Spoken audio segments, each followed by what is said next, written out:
Hello there! In this video, you will learn how to keep your Instagram likes completely private, so absolutely no one else can see them. It is the perfect trick to save yourself from those accidental likes that you definitely don't want your friends to notice. To lock down your privacy, open up the Instagram app and tap on your profile icon, and then tap on the three lines in the top right corner.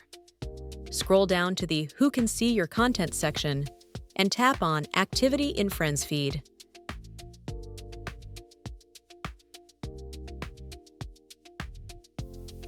Here, you will see two options for who can see your likes and comments: followers you follow back, or no one. Go ahead and tap on No One, and boom! Now, absolutely no one can see the content you've liked. If you found this video helpful, like and subscribe. Want to show some extra love? Hit that thanks button. Additionally, you can also read the detailed article on this topic on our website. Link is in the description below.